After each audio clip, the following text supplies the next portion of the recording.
As if they don't have too much on their plates. The Kings of Combat Sports Podcast. Neal. And wait, they'll talk about the things they did that day. They'll analyze the work of Triple H. Rewind-A-SmackDown. Rewind-A-SmackDown. Rewind-A-SmackDown. Rewind-A-SmackDown. Rewind-A-SmackDown. Rewind-A-SmackDown. Rewind-A-SmackDown. Rewind-A-SmackDown.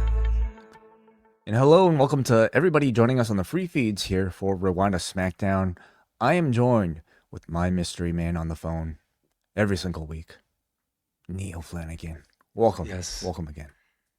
Why can't we go back to the old days way? Why can't it be the way it used to be?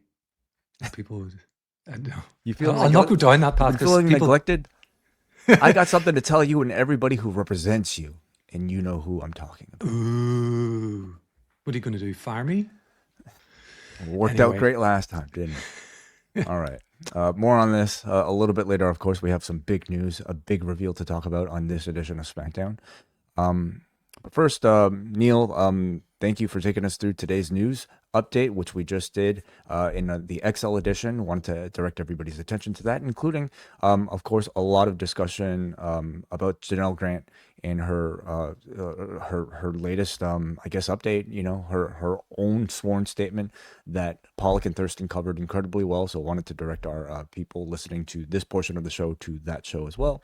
Also coming up this weekend, we have reviews of New Japan Pro Wrestling Sakura Genesis in the Post Wrestling Café. On the free feed, we have John Pollock's return, joining Braden Harrington in talking about NXT Stand and Deliver. So look for that both on the free feed and also at youtube.com/postwrestling at some point, whenever that PLE ends. Do we still call that a PLE? I think so, yeah. Okay, sure. So that's the terminology they want to use anyway. All right. And also, as you've mentioned on other shows, WrestleMania month, a big promotion at Post Wrestling for the Café. Thank you very much, Neal. I almost forgot our own big month. And this is really our this is our playoff season. It is the biggest week of coverage, I would say, in our calendar year. The WrestleMania week. Live podcasts are coming back. John and I will be going live along with several guests and friends throughout the course of the week, starting Monday, 1 p.m. Eastern Time, all the way until Saturday. This will include reviews, of course, of WrestleMania week events, interviews with various people, and maybe some watch-alongs and also some other ideas that we are coming up with really throughout the course of the month in order to present to you guys. That in addition to our XL editions of these particular shows that you might be listening to. We just released our review of Joey Janela's Spring Break 2 on Rewind-A, a review that I very much enjoyed, and actually I'm quite proud of, because it allowed us a chance to relive and recapture our experience from one of the most unique events I've ever been to in my professional wrestling enjoying life. So that's out there right now, along with other specials such as MCU later, where Rich and WH are covering Daredevil every single week here in the Post Wrestling Cafe. We have reviews of TNA, reviews of New Japan, as we mentioned, and Post Pro Res, and many other bonuses. So most importantly, this month we are giving everything to new members for 50% off. So for as little as $4, you get all of this for the entire month. If you want to be fancy, okay, and maybe splurge on yourself, if you're a new member, $6 a month gets you access to the double tier, which includes daily post wrestling updates covering in under 10 minutes all the day's news. This comes to you from John Pollock, Jack Wanon, and Neal Flanagan, our writers on the site. And also once a month, we will be presenting an edition of Book Club with John Pollock and Neal Flanagan, talking about, what are you guys talking about this month? We're talking about a book called Rampage this month, which is about the sort of the US invasion of Britain by the WWF, and it's sort of the late 80s and early 90s, running up really through the big SummerSlam 92 at Wembley, but how it sort of sprang onto Sky Television and captured the imagination of everybody over there. So I haven't got very far into the book yet, but got plenty of time. And of course, you get access to the entire archive of everything we've ever announced as an exclusive in the Post Wrestling Cafe. So it's honestly something we probably are very irresponsibly giving away for either $4 or $6. But we're that proud of what we have to offer. So we encourage everybody to sample at least for the month, if not for hopefully a lot longer than that. postwrestlingcafe.com. Yeah, okay. I know you don't want to belabor this anymore, but another great episode of Rewind Away this week. I particularly enjoyed the fact that we got the clip of your good self way at the very beginning, your sort of insta reaction after you guys had got back from the show. I think probably at about 4 or 5 in the morning. So this sort of delirious way talking about this dream state he was in after having seen this bonkers card. Somehow talking about the show put me back into that dream state 8 years later. So thank you, Neal. Appreciate you listening, as always, making the time. Let's talk about tonight's edition of WWE SmackDown. This one comes to us from St. Louis, Missouri, of course, the site of Stand and Deliver tomorrow. But tonight we are from the Enterprise Center. And WrestleTix has this at about 11,777 tickets out. Actually, a bit higher than what was announced on the air here by Michael Cole. Or sorry, Joe Tessitore. 11,620 is what was announced here. And so, healthy, would you say? Yeah, Very healthy. think so, seemingly, yeah. Yeah, up from Raw in 2024 at 8,296. But slightly down from Backlash last year, which was a PLE at 17,000. So we start things off here with Randall Keith Orton. He comes out here and, of course, he's been getting a babyface reaction pretty much everywhere. But, of course, tonight it is to be expected, being in his hometown in St. Louis, Missouri. Orton comes out, he's smiling, and he says, St. Louis, Missouri. So what do you want to talk about? And he says he still calls this place home, but he's not doing this for all of you. I'm doing it for my family and for me. Even though, like he says this, he still gets cheered for it. This crowd will not turn on him no matter what. He says Cody will leave WrestleMania empty-handed, and the crowd, of course, goes wild at that. Orton says the voices are talking to Cody too. What Steph said to you on Monday was true. You're not a killer. So out comes Cody Rhodes.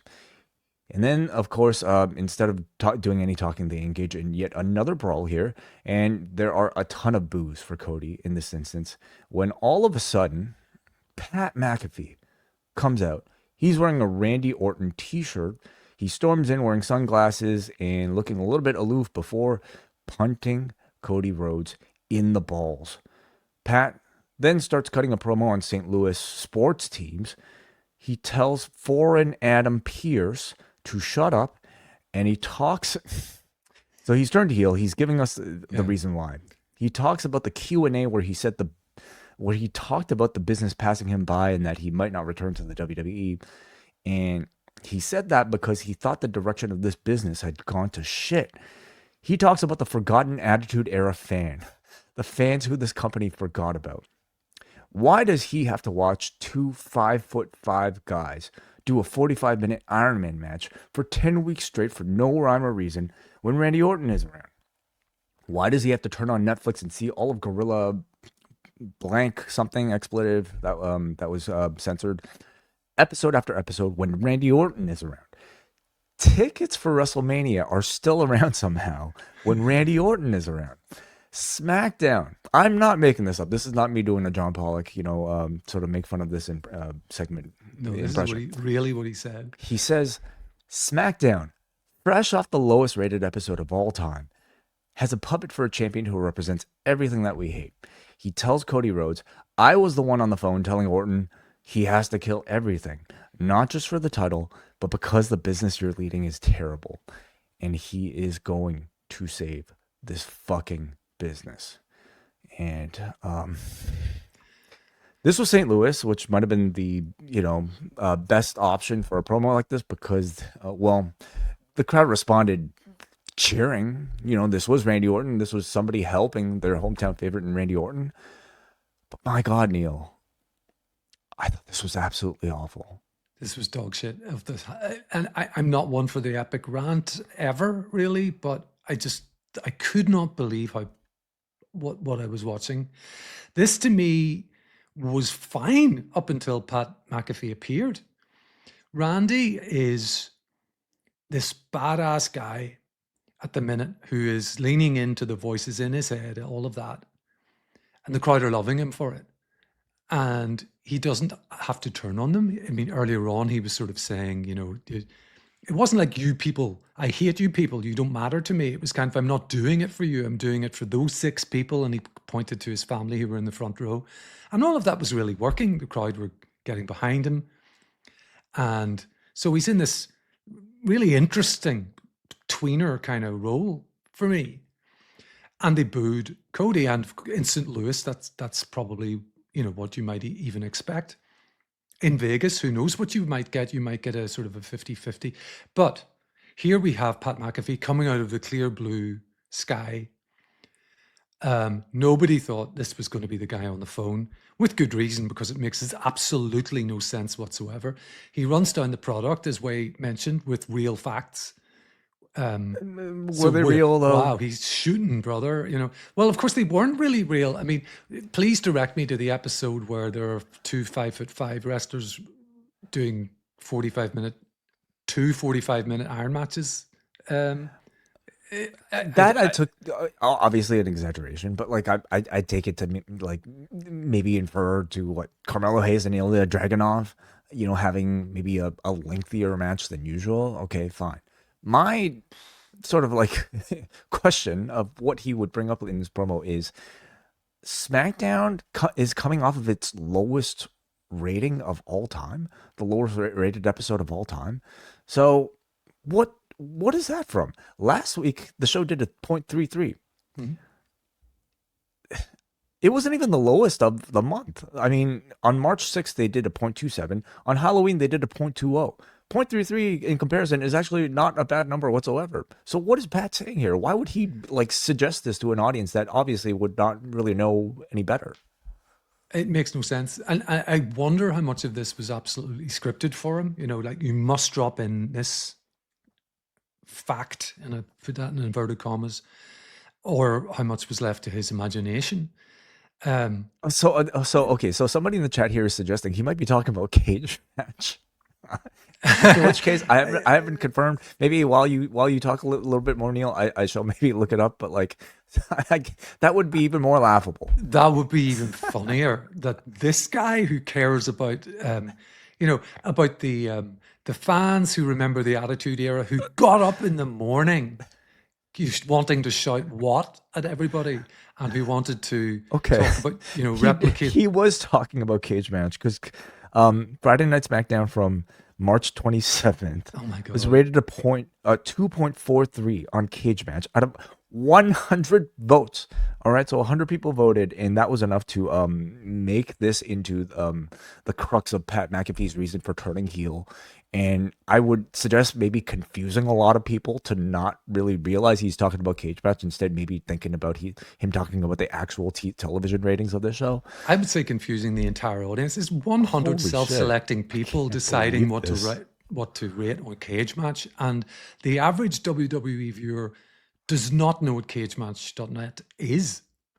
So for him to say the lowest rating or the lowest rated SmackDown without sort of specifying that it's on this fans, we all know about cage match. Our loyal listeners and you and I know about it.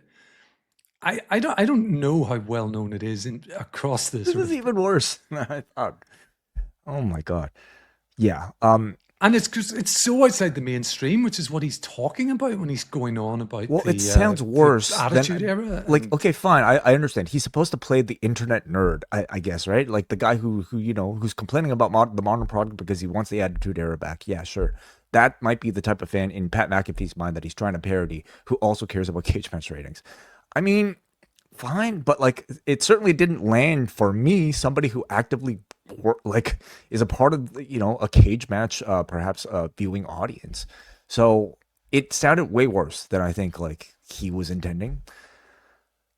Let's talk about the reveal of Pat McAfee itself. First of all, the reveal is disappointing in and of itself. You're talking about, like, for me, I thought they were heavily hinting somebody on the level of a Dwayne Johnson. John was completely adamant that like it wasn't going to be him, and maybe I should have felt that way, but I certainly feel like a lot of people in the audience could have suspected a star to that level, if not Dwayne. I don't know, like a Stephanie even, I feel like would have been a more sensible, dramatic direction than what this is. A kind of new take on it was me all along, kind of thing, with Whatever. Stephanie reprising her role from SmackDown. It was actually her. That would work. That would be better for me if they're going to do and I'm sorry if I've cut you off in mid. No, please. But If they're we're going to gonna do spend the the whole we're gonna spend the whole podcast just talking about this. if Forget if everything they're else. going to do the mystery call, at this point I'm like, this mystery caller thing was a huge whiff. It was a huge mistake because this feud has been cheapened by it. It's fine without it. There's 20 years of history between these two guys. There's lots and lots of stuff to mine. I think it would be really interesting to see the audience dynamics in who they boo and who they cheer with these versions of these characters. But they went down the mystery caller route, and I just feel like of all the options they had, you know, Pat McAfee, what we know about from WWE is a gigantic WWE fan and a gigantic fan of the modern product, because he's been sitting at that, not so long ago, he's sitting at that desk, hyping it every week. So this is also completely unbelievable, this heel turn. It's just got no basis in anything you could hang your hat on. To me, the worst part of this is that it continues to signal that this is a company and this is a regime that continues to bow to the feet of anybody with any sort of like mainstream success outside of this company. And you saw that throughout this entire episode. This, to me, was showing that they clearly did not learn from much of the critical mistakes that they made last year with a Travis Scott. They are centering one of the most pivotal moments of this entire WrestleMania story around a celebrity, because he's famous, because he's got, I don't know, a show with some reach. And it just continues to just reek of their celebrity dick riding and their desperation for mainstream attention. And let's talk about the promo in itself. Like, first, his motive. Like, I'm trying to hold it together. He's trying to take Cody Rhodes down on behalf of Attitude Era fans that this company has forgotten about. And I suppose that an Attitude Era fan would hate the idea that, cruiserweights are now getting like lengthy matches on television. So what the fuck does Cody Rhodes have to do with that? How would putting Randy Orton in the championship role somehow fix that? It's not like Cody's a cruiserweight, and like, his loose sort of reasoning for wanting to take Cody down is that Cody is the leader of this current regime. But I just don't think that holds enough weight, to justify the heel turn, or just really like this sort of big moment in a WrestleMania main event type of story.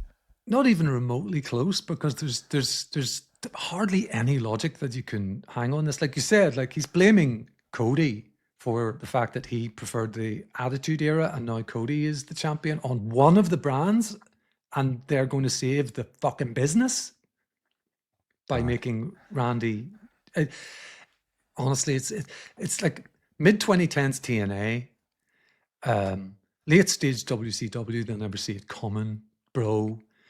Or we don't even have to go back that far. Travis Scott all over again. Except I will give them this: Pat will hang around on like Travis Scott.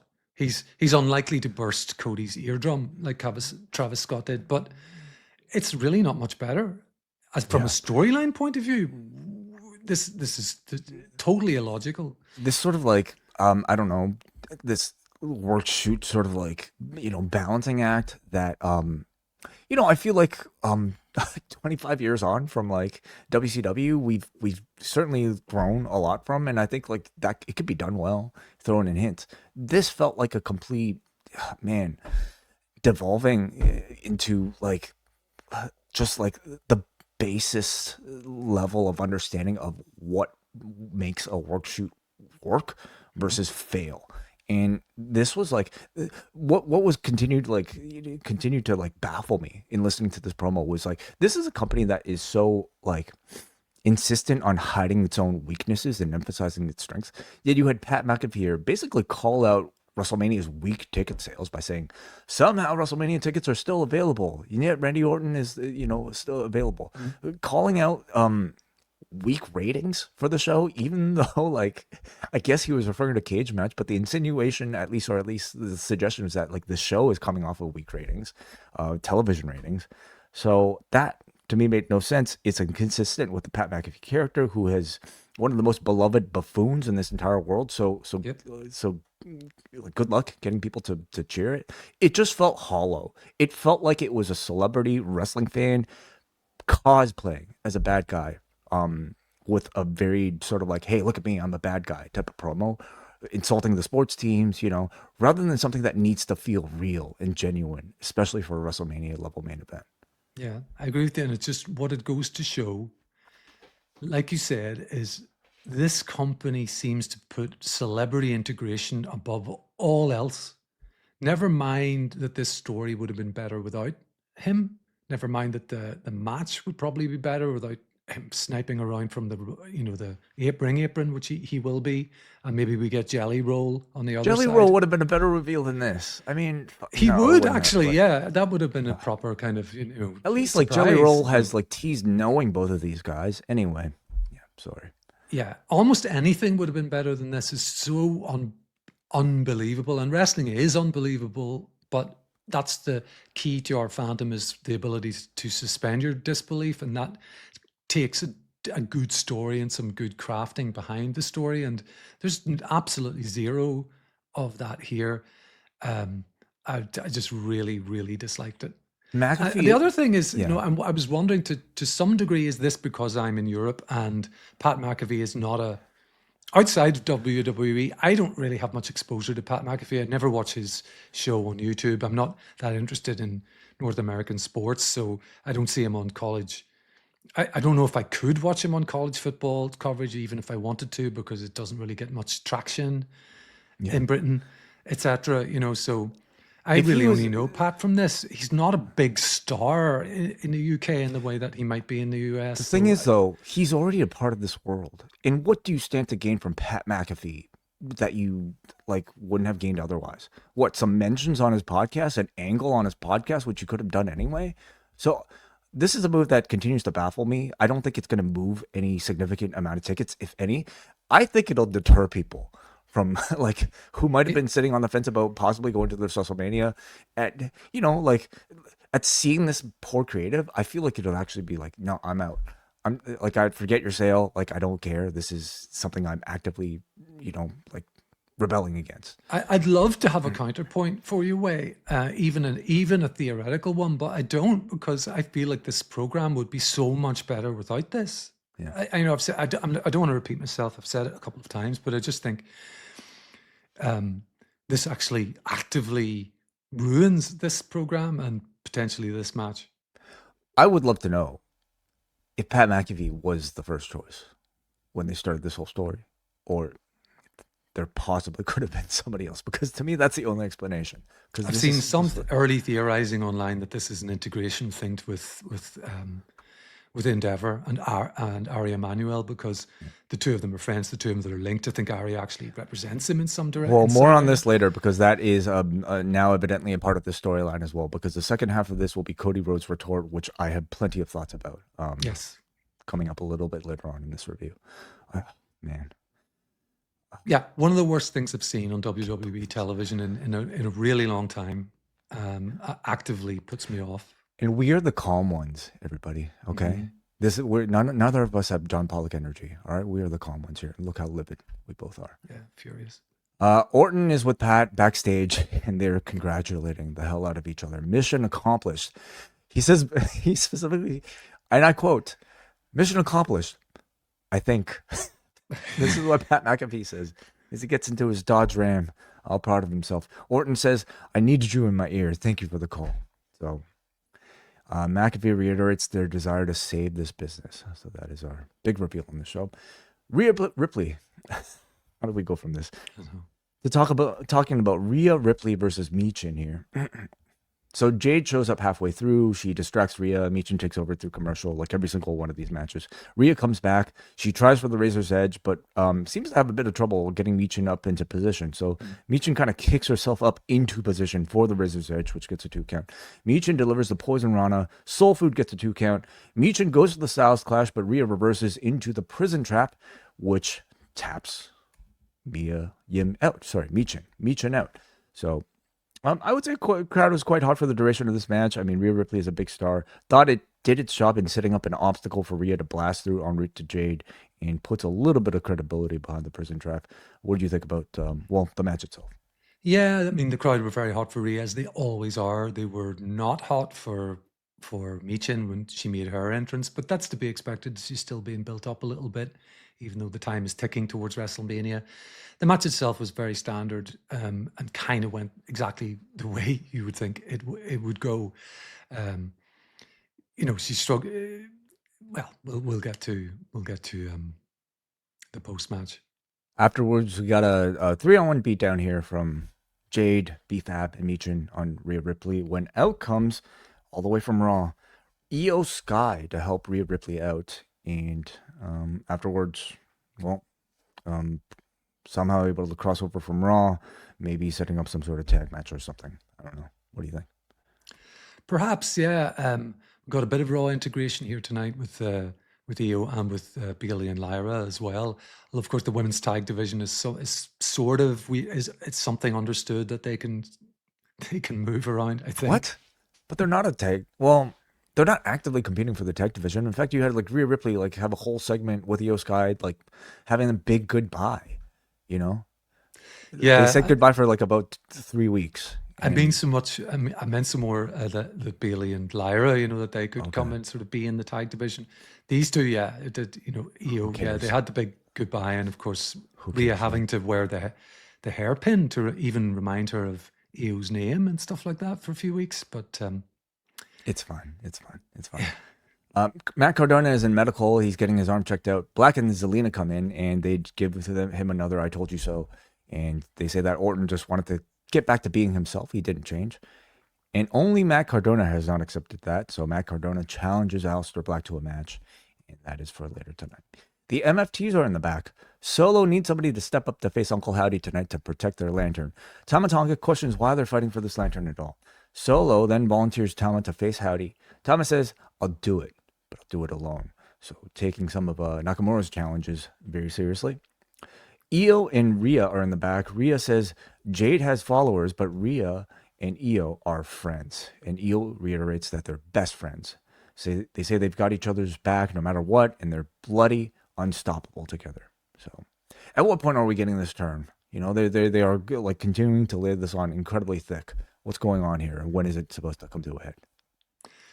Post WrestleMania, I assume. Backlash. I think we could probably see the bloody unstoppables or something like that. These two are going to reunite. Interesting. All right, Uncle Howdy versus Tama Tonga is coming up next here, and Joe Tessitore reminds us that the MFT took this lantern back in January. So this lantern storyline between these two groups has had a longer build than any of the WrestleMania title matches so far. So out comes Solo Sikoa with the lantern midway through the match. Tama tells him, I told you not to come out here. And he tells him to leave. And of course, this leads to a distraction, which causes Tama Tonga to lose. Uncle Howdy hits his sister Abigail for the win. So Tama Tonga afterwards is really mad. And he takes Solo's lantern and simply places it on the apron for Uncle Howdy to take. So after weeks and weeks and weeks and weeks and months of this, I think this ends it, at least on the Uncle Howdy lantern side of things, or does it not? At this point, I do not care. It's let it go out with a whimper. Let Tama just set the thing on the apron and let it go. I hope so. No matter how it ends, I just hope this lantern bullshit is over with. It's been going on for far too long. Tama Tonga speaking for all of us, I think, earlier in the backstage. It's like wants to know why they're fighting for the lantern. It's brought nothing but trouble. I don't care is the correct answer. Thank you very much, Neal. You got it right. So in the back, Kit Wilson and The Miz are there. Kit is worried about Danhausen's curse. Anybody who gets cursed talks about the week they've had. And Kit Wilson's week has consisted of he helped a lady put a bag overhead on a plane, and he grunted when he was in the gym. So not to say these are like things that are supposed to make us laugh. I just find them curious because like I want to continue to understand the character and what they're sort of like trying to parody, right? And so I guess this is a character that thinks of like acts such as helping a woman put a bag overhead onto a plane, or exerting force in the gym as like toxically masculine traits. Yeah. I don't know. The people who brainstorm, right? Okay, what can we give Kit that's toxic this week? Great job, guys. You know, he grunted in the gym. So he's The been curse cursed, is clearly. real. Yeah. So they run into the Truth, and somehow Truth interprets Miz's insults as some sort of tag title open challenge. So Miz and Wilson are surprised that they're getting a tag title shot tonight, but they're of course happy about it. We get a video for Jacob Fatu. He says he's from the gutter, where it's all about survival, and every day he was locked up, it brought him here to this moment. And he talks about the unsanctioned match having no rules, no one to tell him what he can't do to Drew, and that it's his world. So I feel like Jacob Fatu. Good vignette. I mean, I feel like at this point, Jacob Fatu kind of has like one promo within him, and it's that he was locked up in jail. And, you know. And Drew's is, you were locked up in jail. You're a criminal. Yeah. That's a little bit one note, you know, and with like 2 weeks to go, I'm hoping for a little bit more of a deeper story here, but didn't necessarily get it in this instance. So my sense is we won't get it next week either, as we'll get to when we have Drew's response. Sami Zayn is in the back. And, you know, already in seeing him walk out here, St. Louis boos him, you know, reacting to the result of last week's match. He tells Aldis that he's happy that he's got pyro tonight for a celebration. So he's about to go outside when Trick Williams' music plays, interrupting him. And Trick Williams comes out to a huge face reaction. He is joined by Little Yachty, who now is, you know, also dressed in white with Trick. And, like, Yachty now appears to be some sort of, like, hype man attached to Trick Williams, and you could even say he's Trick. He's to Trick what Trick was to Mello. So they have like a really fun back and forth interplay, and I have to say, like for a debuting sort of tandem, like I felt like their chemistry was incredibly refined. You know, I don't know if you felt that way, Neal, but there was a real natural flow to them, as if they've done this together for months on the road prior to this. I did feel that. Trick has talked about them going way back, and I believe that is real. And it feels like they had a genuine chemistry here. There was no point at which they were stepping on each other. It was just, you know, all the what and the kind of, you know, getting everyone to do the whoop that trick thing. And the interplay, just absolutely seamless. This was the type of celebrity integration I certainly don't mind, and I could very much get behind. You know, the type that certainly doesn't take over a storyline. You know, the type that like kind of stands on the side, and like Trick Williams isn't turning babyface because of Little Yachty, right? Nor is Sami Zayn turning heel because of Little Yachty or anything like major like that. Nor is this the main event of WrestleMania anyway. Yeah.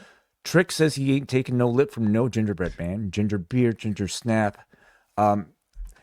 Ginger ale, ginger tea. All you know, you are from a land containing a lot of you know, people of this hair type. All right, that like what is this okay? Is this okay to make fun of somebody for their gingerness? I think it's okay. Yeah, it's fine, right? Okay, ginger beer. Think it's too offensive.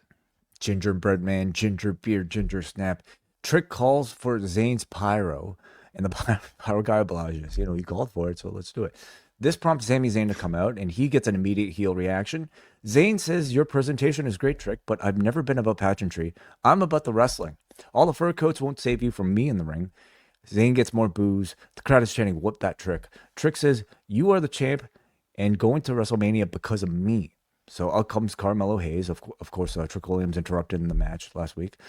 He says Trick will get his receipt, and he knows the perfect place for that. Melo says he carried this title and SmackDown on his back for months now, and he was about to take it all the way to the end zone of WrestleMania before Zayn took it off of him. So he gets fired up and demands a rematch from Zayn. Zayn says Melo does deserve a rematch, but he beat him, and he's going to WrestleMania, and he's sorry, but the match is already made official. He will give him his rematch, but it'll have to take place after WrestleMania. Trick then goads Zayn into giving him the rematch, giving Melo the rematch, and Zayn basically says, you know what, things kind of worked out in my favor last week, but I don't feel great about it, so he obliges and says, fine, Melo, you've got your rematch tonight in St. Louis. So you win, it'll be Trick versus Melo, but if I win, this will be the last time I want to hear about this. So Trick taunts Zayn again, and Zayn cheap shots Trick to end this particular segment. Certainly, Neal, the most definitive heel segment we've got from Sami Zayn so far, and by far the most definitive heel reaction from a crowd we've seen for Sami Zayn so far. For sure, from the like as you said, way from the moment he showed up on screen backstage, where he's happy-go-lucky Sammy, you know, at that point where he's talking to Nick, and it's interesting. I don't know if it was the desired result from last week or they wanted to build to that tonight, but anyway, mission accomplished, I suppose. You know, they got it. I really did enjoy Trick and Yachty, even throughout the latter part of this, where the talking was focused between Sammy and Mello, but the two of them were kind of like in the background dying at all of this, you know, and kind of like talking to each other and you know, before Mello takes the clothesline over the top rope, he sort of says like, you could have just said that 5 minutes ago and saved us all the time. And it was kind of a funny line, you know, I just, he's so great.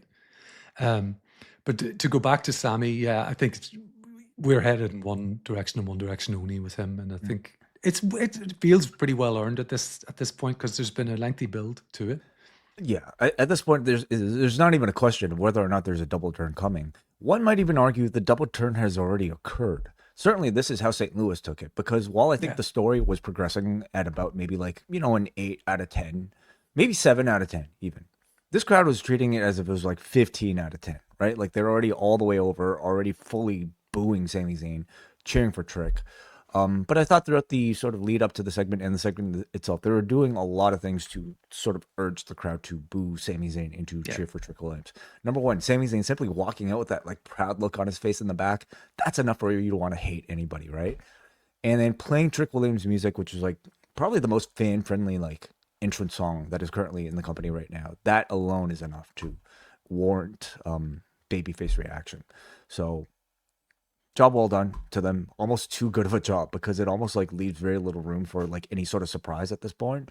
But we'll see how they. The crowd were ahead of the curve here, really, and I can't really blame them, because leaving Sammy to one side, like you've said, away the presentation, the charisma, all of that just leads. People are not going to boo Trick Williams. Mm-hmm. So the MFTs are in the back, and Solo Sakura does not know why Tama Tonga did what he did. Tama shouts, "I had to. It was tearing us apart." Tama wants to get back to taking all the titles on SmackDown, which was their original goal. Solo says, "All right, but let's finish with the Wyatts first." So I guess we had our answer to that question. Yeah, that was the bit where I was like, "Oh boy, okay." So this will continue as he gives a sinister look to Tama Tonga. So one more match at least, okay? One more match before we, I guess, get our Tama Tonga Solo Sikoa feud. Unlikely for WrestleMania at this point, but I mean, you can't give everything away, you know? Yeah, give all the big stuff. No. Matt Cardona is about to take on Aleister Black, and Matt Cardona continues selling his injured arm in the cast. Black targets it. Zelina, of course, distracts by sitting on the apron and waving hi to Matt Cardona. This was enough to allow Aleister Black to take control throughout the entire commercial break. Cardona comes back. Broski Boots gets a 2 count. Black Mass is hit out of nowhere for a win from Black. So, I mean, you know, this has always been a bit of an out of nowhere move, but that is continued to be the case here. As Aleister Black, I feel like he's somebody who like actually like continues to get wins. In fact, he's got wins over some pretty strong people on this card. Yes. Yet he moves he keeps moving down on the card. Like you beat people, and somehow you end up with, like, I think he beat Randy Orton. Somebody ended up with Zayn. Didn't he beat Zayn? And now he's ended up with Matt Cardona. So he should think about losing some matches. Yeah, the guys that Zelina and Aleister have been sort of trying to get in the heads of have just been going down the card since they started with. He's going to be on Evolve if he keeps winning some of these matches here. Yeah, it started with Randy, who's a contender for the for the WWE title, and then Sami, who's another titleist, and then Matt Cardona. And I don't want to harp on about the opening segment, but this was incredibly unrealistic. Matt Cardona had a bone broken in his wrist, we were led to believe, by Randy a couple of weeks ago, and then had it mangled for 6 or 7 straight minutes last week, and yet is cleared to compete here and have a very competitive match with Aleister Black. But even that illogic didn't bother me at all compared with the opening. promo segment. Oh, of this show. was Oh, Waze popped off for just a second, but yes, I was saying that even the ill logic of this did not bother me as much as what happened in the Sorry video about that, Neil. ways back. I got so angry in thinking about that opening segment. I exited the room, but I am back now. So I don't know, more with this Zelina Black, Aleister Black, Matt Cardona stuff coming up. Like, obviously this ends with Matt Cardona turning heel, right? Like, isn't that the end result of all of Aleister Black's feuds? Maybe. I'm not sure I care. Is the answer to this one the same as the think NXT's Solo Sikoa feud? Yeah, they've beaten me down this week a little. I'll try to up the enthusiasm for the rest. Okay, so we go to the back, and Bailey and Lara are talking about their friendship being better than Charlotte and Alexa's. That's about as much story as you need, I suppose, for this match here. Lara says this year's WrestleMania is about making up for what happened to Bailey last year. So there we go. There's a new Shawn Michaels documentary that's coming out on Peacock, and it features, to the best of my knowledge, like the first on-camera appearance, or certainly interview, with Shawn Michaels' daughter, it seems. So, First I'm aware of, for sure, yeah. You're going to be checking this one out? Well, we don't have Peacock, so wherever it shows up, I'm sure I'll be able to get to see it somehow. I'd be halfway interested because self-produced documentaries are, they're always what they are. They're sort of, telling the story from their own perspective. But some of it I'll be kind of interested in. Feels like we haven't had something centered around Shawn in quite some time, at least since like maybe that Brett Shawn, sit down thing they did way back. Yeah. So curious to hear what he says about like his NXT roles. I'm curious if he talks about his return match in Saudi Arabia. Maybe he might look back on that, hopefully with honest criticism. So we'll see. We get a video saying that there was a time he wouldn't have pissed on him when he was if he'd been on fire. So I think we are going to get some, like Shawn was an asshole, at one point.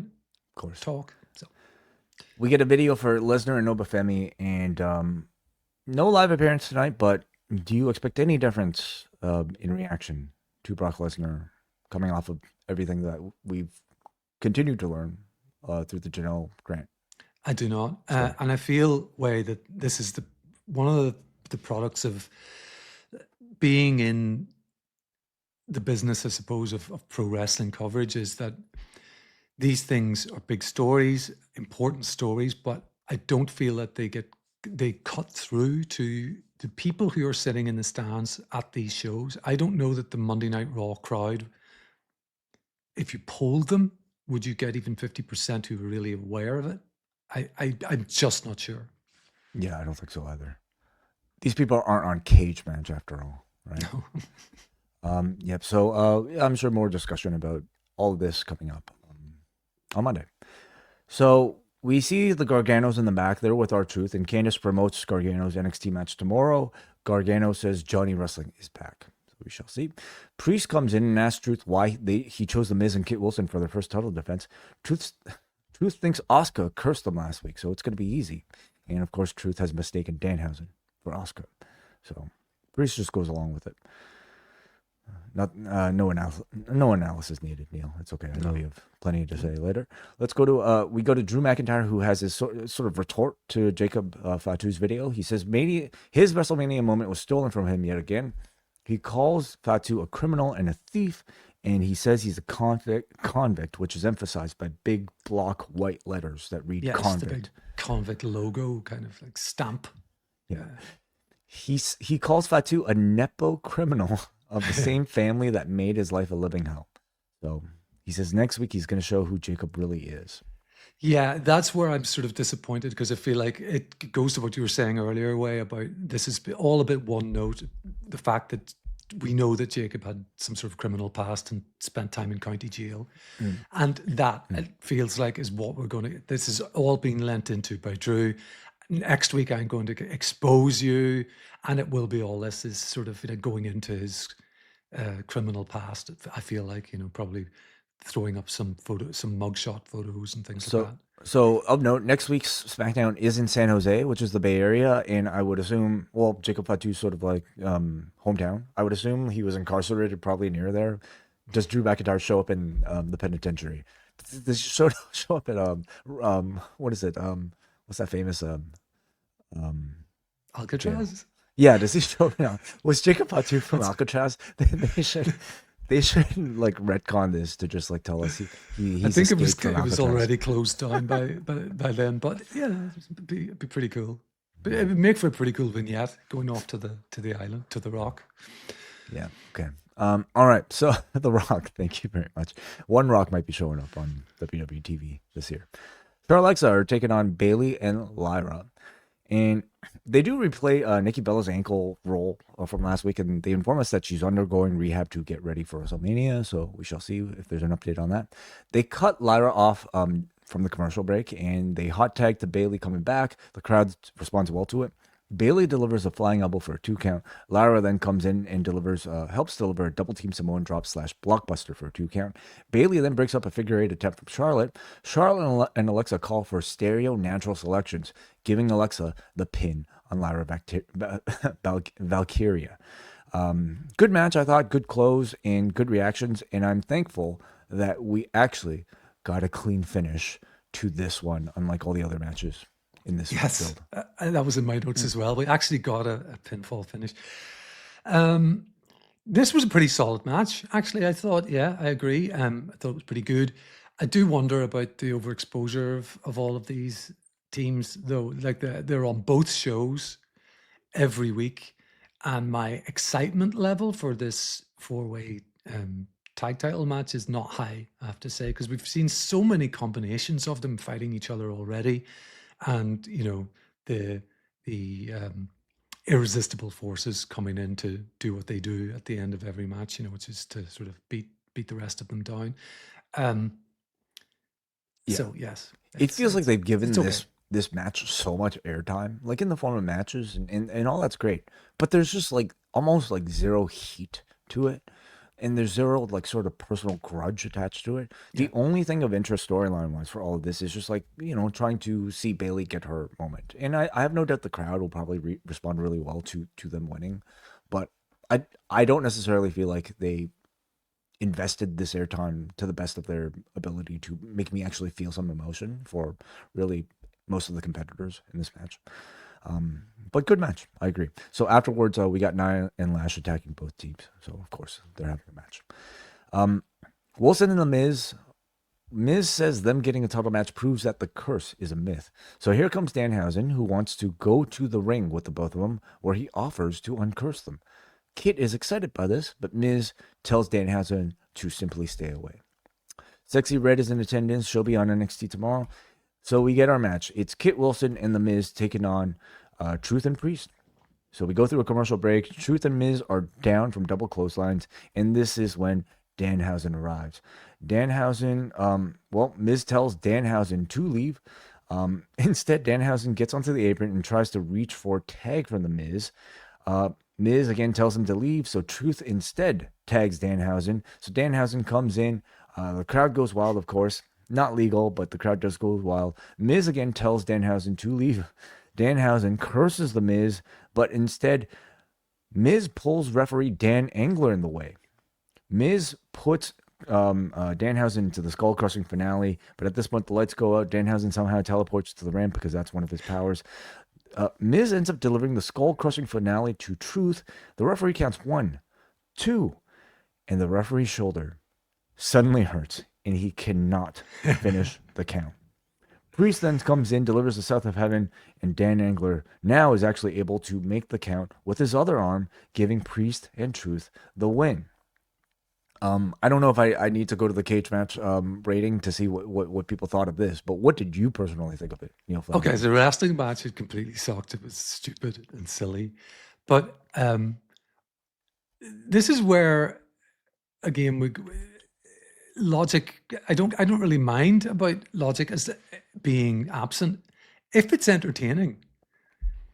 And your mileage will vary on this, but I like Danhausen. I find him quite amusing. I think the idea that he would want to tag himself in to a match where he's not a legal person is sort of quite funny. It's the first time we've seen him at ringside and in the ring since he appeared. The missed curse thing and Dan Engler, whatever, dislocating his arm on after the 2 count. I find it kind of funny. So despite myself, I like this. I don't know that you did, Way, but You don't have to defend yourself to me, Neil, because like I was in total agreement. And again, I understand like this is exactly the type of like booking that would completely turn off a purist and somebody who might be looking for something more serious from their WWE programming.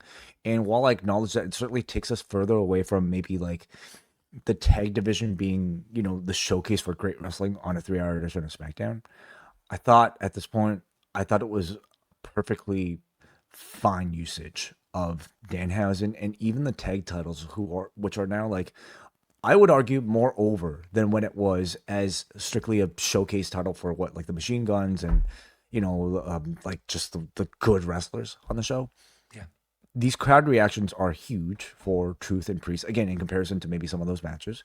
And I felt it was a somewhat clever and very entertaining way to showcase the effect of the curse within the body of a match. So I'm personally just not very precious about these tag titles anymore. If this is like the World Heavyweight Championship, of course, I think there'd be plenty of right to complain. But at this point, the tag titles are just like a mid-card championship, and I don't really have much issue with it. It's not like I think they lose that much value. In previous weeks, I bemoaned the death of the SmackDown Tag Team Championship on these 3-hour shows. At this point, I'm with you. Way it's like it's no worse than the lantern shit. In fact, it's more entertaining. Yeah. It's more entertaining than the lanterns. It's an awful lot more entertaining, and I happen to find Danhausen quite entertaining. I think it was novel to see him, you know, in the ring, and yeah, this kind of amused me. And if we are going to have a 3-hour show, it shouldn't all be really great. Not that we had a huge amount of great wrestling on this show, but it is a variety show. Pro wrestling, and especially WWE, you know, needs to throw in some comedy and entertainment as well in here as well. This worked for me anyway. So at this point now, like Neil, we pretty much have like our full card for WrestleMania, you know, or at least like what we can assume to be a full card with almost 7 matches per evening. No match for Danhausen, nor The Miz, nor like the people in this sort of, you know, even like Truth and Priest. So what role do you see any of these guys having for WrestleMania, if any? I'm not sure. It really depends. I think I've wondered a lot about this first hour being on both nights being on ESPN with a lot of, I assume, commercial interruptions because it's going to be on linear, well, not linear, on cable TV.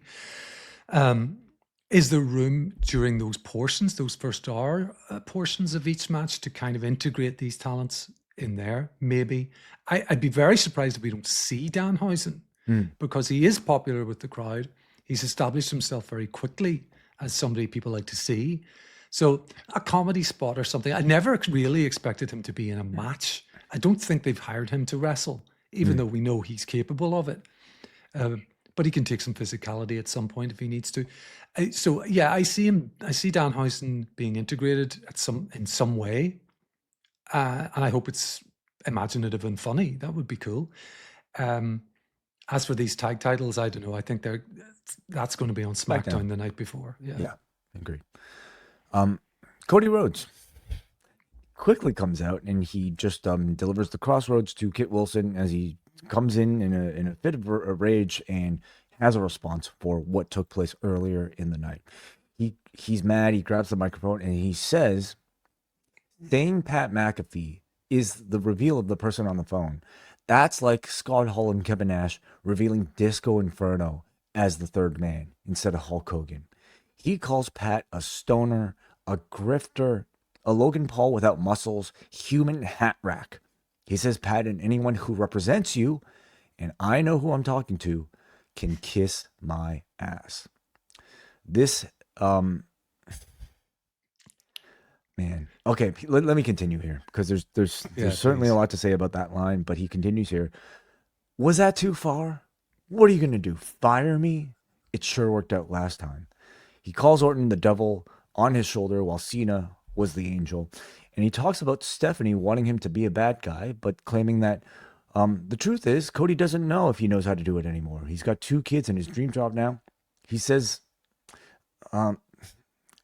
these sites only exist because WWE is hot right now. By sight, so what is he talking about? Like what? What is he talking about? Anyway, I'm not sure. well, he goes on to talk about Dallas, LA, Philly, and Vegas as all record-setting WrestleMania since he's come back. So he's having to defend his Yeah, role in the drawing. company as like a successful leader now to the world. And he knows that he was he does give us the qualifier. He knows he was wrestling John Cena, The Rock, and Roman Reigns, but they were also all wrestling him. So he wants to take a little bit of credit for the success of those WrestleManias. He says he is hearing the voices finally, but you don't want to hear what they have to say.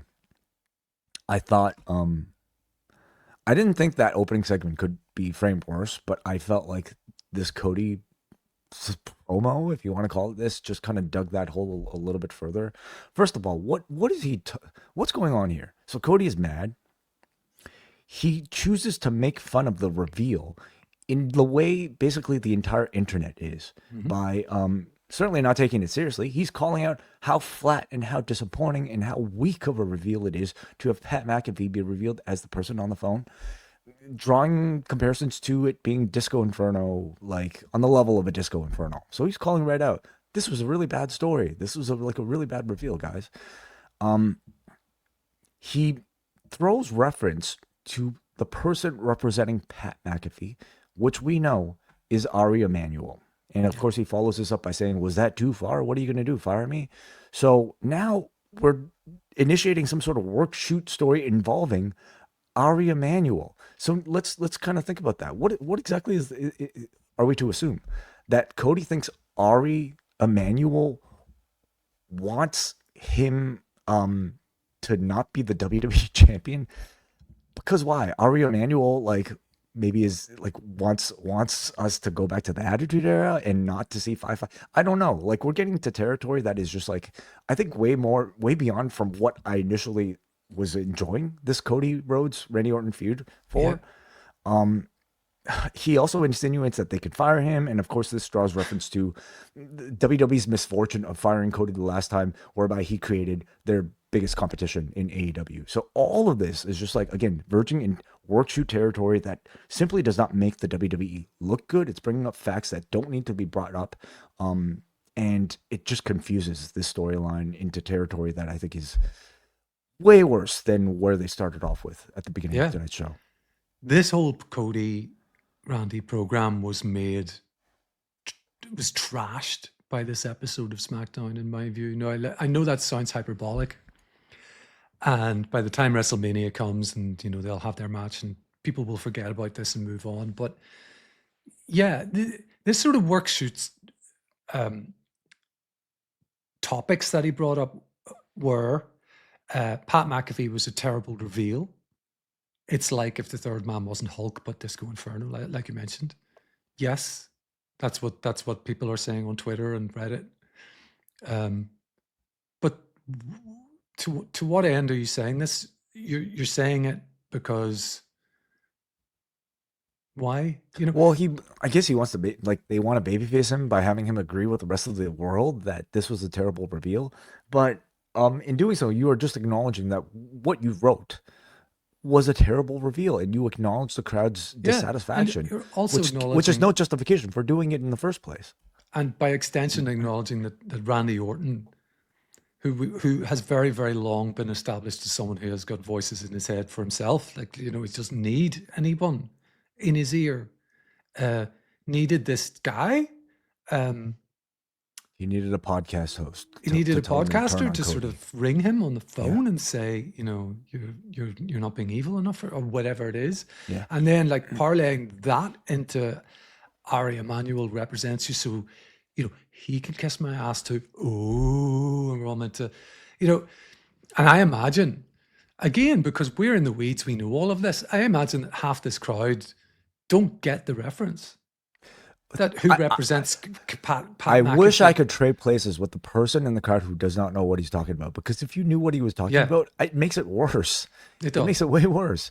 Why is Cody suddenly what are we to assume of TKO and Ari Emanuel that now that Cody wants to target him? Are we to assume Ari is behind Pat McAfee being the person on the phone with Randy Orton? That is sort of the how laughable, how stupid is that? Why are we even talking about Ari Emanuel? in Exactly. any of Yeah. this? The crowd. He could walk out in front of he could walk out to the ring, and the crowd would be going, "Who's this dude?" I think for the most part.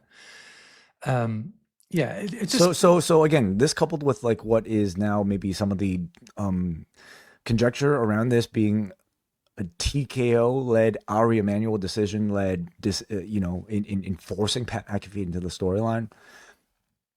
Is this the layer now we're trying to operate in? Are we like trying to repeat maybe Dwayne Johnson coming in fucking up a WrestleMania storyline, but now with Ari Emanuel in place as what the main villain to the internet wrestling fan? Is this what we're talking about for this WrestleMania build suddenly? well, unless like they're playing 4-dimensional chess or whatever, and that's it's going to be a long-term storyline where Ari is comes into it as a weekly character. Like, by the way, I'm not being serious, guy. I don't think any of that is going to happen. Then this is just a mess of a story, a mess of any kind of. You cannot apply logic to this, and it's even worse somehow when Cody comes out and he's furious and he's giving us the angry Cody reaction to all of this, and you're just left with what he said at the end of the day and wondering, well, that doesn't really make sense. Well, it kind of kills to me. Like Cody, is to me he's good at sounding authentic and sounding genuine. But like to verge into this sort of like completely bullshit territory, but while trying to do it in a workshoot way, to me kills his credibility, in my opinion, connection with the crowd, of which there was very little in St. Louis anyway. Yeah. But to the people who still viewed him as a babyface, I feel like this kind of makes me like Cody a lot less. It makes me like the entire story a lot less, frankly. Yeah. So Is the orders of magnitude better without the Pat McAfee integration? And they the should have just mystery kept it caller? to like the tease of a Cody heel turn. He's listening to the voices in his head. Forget Pat McAfee. Forget Ari Emanuel. Forget all this. The company's These guys have metrics. 20 years of history. Cody said it himself during this promo. There's so much to Why are mine. we referencing cage match ratings? In the build of this match, it didn't need any of this. Yeah. I'm baffled. I am I'm too, honestly particularly, given the criticism that last year's WrestleMania got, given that sentiment, as Brandon Thurston has demonstrated with his latest Reddit sentiment tracking, which is just amazing piece of data analysis, has been down really on, that this is the creative direction they're taking for two of their biggest stars just baffles me, because surely somebody in the back should have been speaking up to say, I don't think this is going to go down very well. Don't worry. We're going to get WrestleMania 42 behind the curtain. That'll explain all of this. It'll turn all of this around. We'll be celebrating it and we'll be looking back. Unreal. Don't worry. We'll get that Unreal. in Unreal. We'll get a great episode of Unreal. All of this. Hey, Cody. They didn't see it coming. Didn't tell anybody. Yeah, don't tell him. Sami Zayn versus Carmelo Hayes for the U.S. Championship is our main event. Trick Williams and Little Yachty are ringside. The crowd continues to react to Sami Zayn as a heel. They're chanting, "Sami sucks," straight up now. Melo does a tope con hero, and upon landing, starts to sell his knee as we go to commercial break, which further, of course, portrays Sami as the heel in the match. Melo goes for the first 48, but he can't hit it because of Sami Zayn, or because of his knees. So he counters Sami's exploder with a roll-up for 2. Zayn finally hits his exploder. He goes for the huluva, and now the commentators acknowledge the boos for Zayn. Barrett says that it's probably because last week there was an injustice to the result of that match. Melo comes back with a frog splash for a 2 count, again affecting his knees. Melo finally hits the first 48. He misses nothing but net and collapses due to landing on his knee. The referee then pauses the match to check on Carmelo, but Zayn chooses to take advantage of the injury, hitting a haluva kick as the ref is continuing to check on Hayes, and it gives Sami Zayn the victory here. What did you think about the match and the way they ended it here with Sami Zayn yet again taking advantage of? Yeah, full heel move for Sami to win the match while his opponent is being checked over by the ref. So again, the crowd were ahead of the curve with all of this, but they got there in the end anyway, and a good match. And I think the one thing I've come away from all of this with is I feel a bit bad for Carmelo Hayes, who has been very good in the role as US champion and has brought us sort of the best matches of SmackDown against very good competition most of the time. each week. And again, just 2 weeks in a row, his selling has been stellar. He was very, very good selling the knee this week. I think last week we had that sort of unintentional look, to me anyway, run into the announcer desk, and he was selling his ribs the whole time afterwards, which even in his pinning combinations, which to me just came off as like very good improvisation. So I feel bad for Melo that it looks as though he's not going to be on the card unless we get the fact that Sami won in this way leads to something else again next week, and we do get a three-way match for this. I actually don't think so, though. It doesn't really make a great deal of sense at this point. I don't disagree. I mean, there are guys like Melo, guys like Dragunov that sort of carry SmackDown in terms of its in-ring match quality quota, if you want to call it that. But if there's any continued proof that like simply having great matches is not enough to make you a star in this company, it's the fact that those guys are on this show. Trick Williams is, who, like, he's basically a recent debut. But that's because I think charisma, because of storyline, because of, just a crowd appeal in size. You can't discount that. These are all things that ultimately matter a little bit more than just having great matches on the show. So hopefully Carmelo Hayes, we know he's got that talent. Hopefully he gets the push behind him in the coming weeks. In the year, I should say. Sure. So, I like the finish of this match. I mean, it continues to really show, well, Sami Zayn is completely like his heel turn, or what's about to be his heel turn, is very logic based. Yes. He, again, is simply doing what Randy Orton did, what Cody did in their sort of title aspirations, right? And in both of their cases, prior to Randy Orton turning heel, and certainly with Cody, they get the audience loving them for it. So Sami Zayn continues to ask the reason why. How come me taking advantage of this is getting me booed when I'm simply doing what those guys are doing?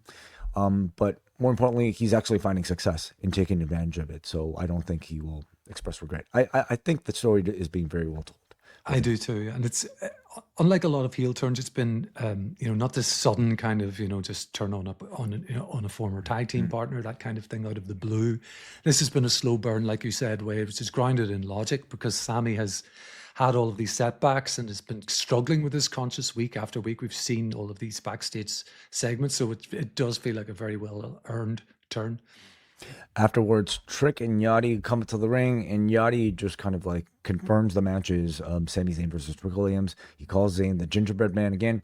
And this is when, because of the 2-on-1, Trick attacks Zayn from behind. Yachty holds him up for the Trick shot. So, I mean, I guess kind of paying Zayn back for the, cheap shot earlier in the night. But I would also say still kind of confusing the heel babyface dynamics a little bit here, because Trick is still not, fully babyface, and that he wouldn't do something backhanded or like, considered more of a heel tactic here in having a 2-on-1 advantage over Sami Zayn. Yeah, I think what was interesting was the crowd seemed to be so far ahead of the storytelling that they were booing Sami right from the get-go. Really, if you were structuring this and scripting what you would want the crowd to do, you'd want the biggest boo to be when he hoists the belt. Actually, the crowd weren't particularly like mad about that, it felt to me. And then, cheering for Trick sort of, getting Sami after the match. The crowd reaction was a wee bit more muddled than that, but all the same, they've got to the point they need to be at, I think. Yeah, I think Trick and Sami is in very good shape. They've done a very good job in leading to, well, what will feel like a confirmation of a Sami Zayn Trick Williams double turn at WrestleMania. But this episode of SmackDown to me will only be remembered for that opening segment, that reveal, and the Cody follow-up to it. And I continue to be baffled by those decisions, so much so that I'm losing my voice. Completely agree. It's this is one I'll remember for all the wrong reasons on the road to WrestleMania 2026, and interested to see the Pat McAfee integration next week. They might even make it to Raw if you're really lucky. You won't have to wait till next Friday. Let's see how they save this, okay? Because like you said, Neal, at least they have, unlike Travis Scott, at least they have access to McAfee. You would assume maybe on a weekly basis. Yeah. How will they make this more appealing in the 2 to 3 weeks. How long do we have here? 1, 2 weeks. Yeah. 1, 2 weeks. 2 weeks tomorrow. Yeah, yes. All right. So those are our thoughts on tonight's edition of SmackDown. I'm sure our audience has plenty to say about this as well. But before we go to the XL edition with feedback from the Post Wrestling Cafe, I do want to again remind everybody, check out this week's Pollock and Thurston for a breakdown of the latest on the Janel Grant story. I also wanted to draw people's attention to MCU Later, out right now. And also tomorrow in the Post Wrestling Cafe, we've got our New Japan Pro Wrestling Sakura Genesis review. On the free feed, John Pollock returns with Braden Harrington to talk about NXT Stand and Deliver. So thank you, everybody. Go sign up to the Post Wrestling Cafe. 50% off for new members all this month.